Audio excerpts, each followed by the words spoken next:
everybody. So I'm going to give my presentation with three co-authors that were part of this journey with me.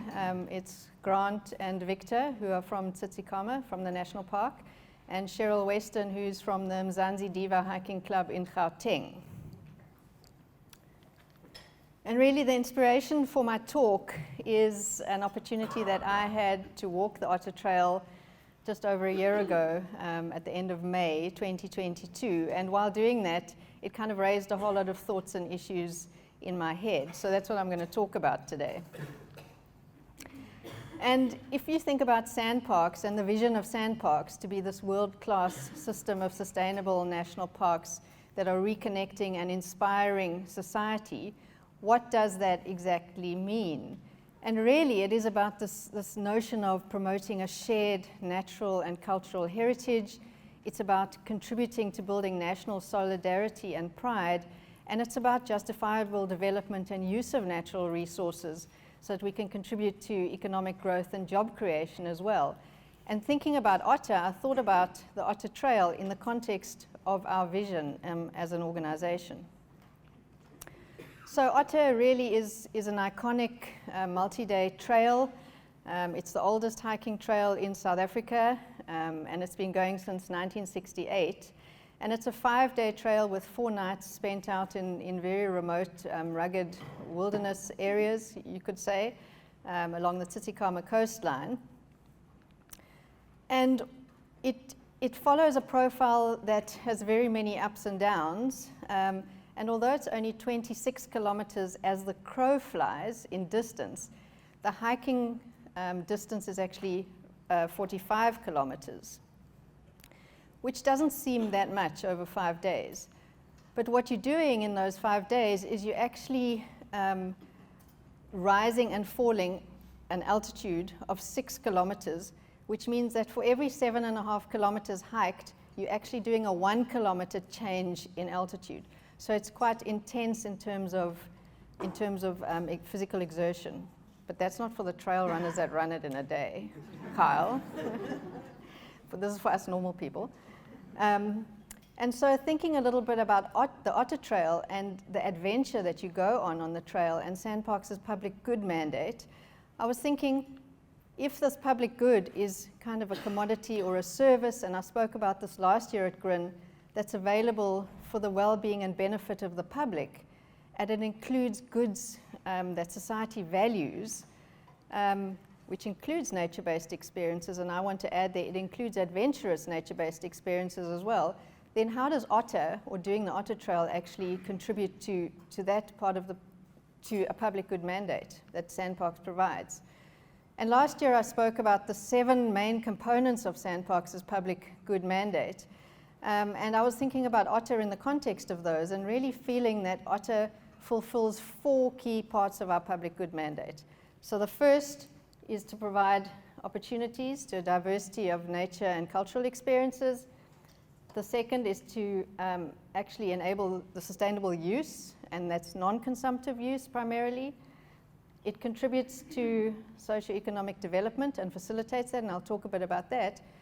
And very importantly, it helps connect people. And if we are able to be doing those things, then in fact, the Otter Trail is contributing to the vision of SANParks. So for those 4 components of the public good mandate, I actually interviewed, or I sent around questionnaires to the people that did the trail with me, which were the 𝐵𝐺𝐿𝐼𝐧𝐿 from Gauteng, and I asked them a whole series of questions, which I'm now actually looking at in the context of those 4 components of the public good mandate. So the first is around opportunities to access natural and cultural experiences.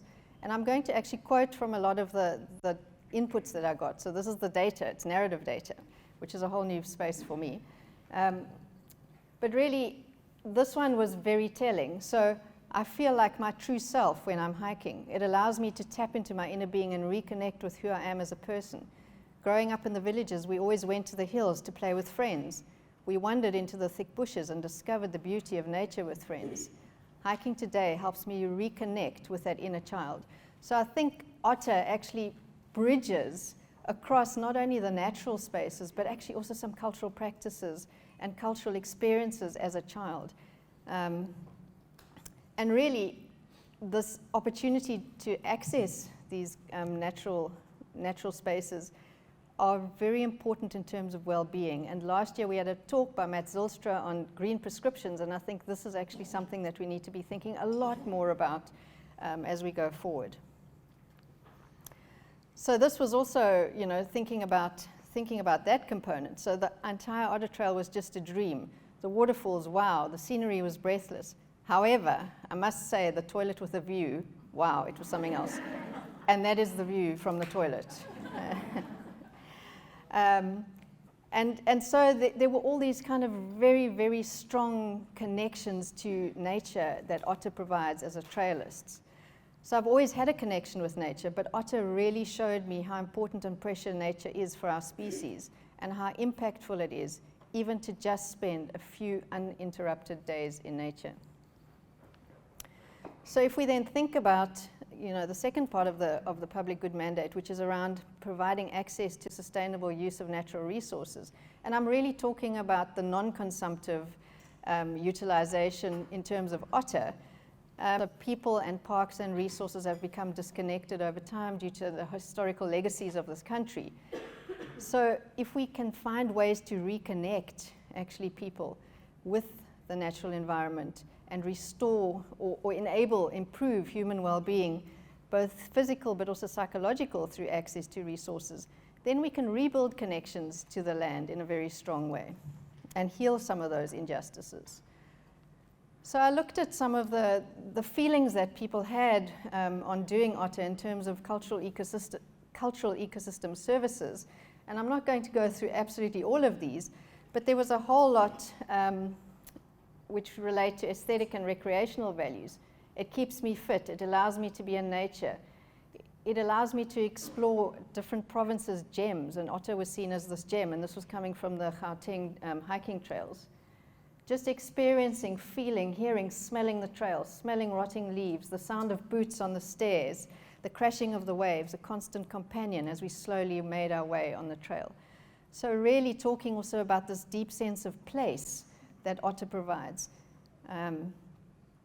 But what was really fascinating for me was in terms of the two parts of the cultural services, social relations, and the one that I've added at the end, which is well-being. There was a lot of warmth and expression around what Otter meant for that. I saw a team that had each other's best interests at heart. I enjoyed the singing and dancing together as a team. To me, hiking means enjoying quality time with whoever I'm with. I've made friends who are now part of my family, my hiking family. So there's really a strong kind of social relation that gets built on Otter. And in terms of well-being, hiking is the therapy I need when life's challenges begin to weigh me down. It helps to calm me, to clear my headspace when I have a lot going on. And I feel like my true self when I'm hiking. So really, it actually talks to a whole lot of the cultural ecosystem services that are experienced by people. The third component is contribution to socioeconomic development and inclusive economic opportunities, and our social responsibility and social contract with adjacent communities. And interestingly, the COVID pandemic provided an opportunity to really look at porterage and slack packing and shuttle services as a spin-off from Otter for local communities. So these value-added services were developed together with the communities, and since January 2021, we have 4 local SMMEs from the local communities who are actually operating. They have permits to operate, to either do porterage or slack packing, and provide shuttle services either from airports to Otter or from the start and end points of Otter. And in that just over 2 years, they've generated over 1 million rand, and that's for small local enterprises. And they've employed 26 previously unemployed disadvantaged people from the communities right adjacent to 𝐷𝐨𝐵𝐿𝐵. And what we found really interesting is not only was there an economic opportunity, but actually providing slack packing opportunity enabled many more people to believe that they could actually attempt Otter because they couldn't, having carried their packs all the way. So it actually added not only the economic opportunity, but a whole nother dimension for people to experience the otter trail or to believe they could try. And this is just some of the data from 2 of the SMMEs in terms of their total revenues, these 2, and as I say, it's just over 2 years, I've clumped the data, just over 800,000 Rand in income. And as you can see there, most of their income actually comes from the porterage services, so the slack packing, not so much from the shuttling. And in those 2 years, those 2 operators have carried or transported more than 220 bags for trailists, which is quite interesting to see the interest in utilizing this opportunity. So, yeah, 61% actually of their income is from the slack packing opportunity. And just to put that in context, there's normally around about 3,800 to 4,000 people doing otter trail in a year. And the budget for, or the income for 𝐷𝐸𝐴𝐚𝐫 as a park, if you look at this one, which is the last financial year, about 5 million Rand in income from the otter trail, which is about 7% of the 𝐷𝐸𝐴𝐚𝐫's total income. And over 2 years, so if you halved that 1 million Rand, 500,000 Rand going to local communities, out of the 5 million Rand of otter, it's not insignificant. So the 4th part of the public good mandate, which is really about, providing spaces to connect people with each other and kind of foster and generate this collective pride. There was quotes like, being with people on an adventure such as otter for several days taught me to be patient, empathetic, and welcoming of people. The mountains and the views were majestic, but the spirit of the team was fantastic. And the hiking family that I've made since my hiking journey has started is priceless. So there's this really, really strong feeling that doing something like this together is a major connector of people. So then I started thinking a little bit about, well, what is adventure? And is otter an adventure? Is it a trail? And I started Googling a little bit. So adventure really is an experience that expands, shifts, or alters your perspective. And it challenges, it helps you put you in situations where you challenge some of your inner fears. And I think through some of the quotes that I've shown, there actually are spaces where otter is actually an adventure. It's not just a hiking trail. And adventure tourism, per se, requires you to be in a remote, possibly hostile area, and anyone who's tried to cross 𝐵𝐿okrans, when the rivers are pumping, will know it is quite hostile. There needs to be physical activity, and there needs to be a strong engagement with nature. So I would postulate that otter is actually an adventure. So the trail was physically tiring. You climb more than 7,000 stairs over 5 days. It's no easy feat. And there's lots of anxiety about crossing the 𝐵𝐿okrans. And definitely, otter stretched my boundaries. So hiking, I think, is also something that is very much on the rise. And talking to the Mzansi Divas, it was very interesting to see that people across all spectrums of South Africa are actually taking up hiking now. And it's changed people's lives, and it's become like a drug. It's carried them through some of the darkest periods of their lives. And I think we should not underestimate the value of something like this, which is quite a different offering in the SANParks estate from what we normally do. So otter really supports well-being for people that are on it. As I say, it's about 4,000 people a year, so it's small numbers. That's not only physical, but also the psychological well-being. And then I thought a little bit about otter as, is that not maybe a bit of a pilgrimage, actually?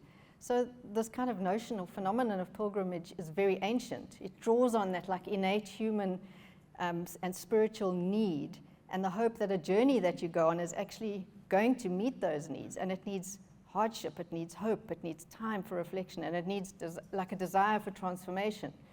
And I think otter actually does all of those things for the people that are on it. And then just a quote as I close from Belinda Kirk, who's written a book called Adventure Revolution. I truly believe that adventure is a necessity for our well-being, both physically and mentally. It teaches us to confront challenges, to take risks, and to appreciate our wild places and each other, all while giving us moments of real joy. And what's more, anyone can do it. So I end that adventure is in fact a public good offering that SANParks should look more and more into, providing these multi-day opportunities for really transformational experiences with individuals.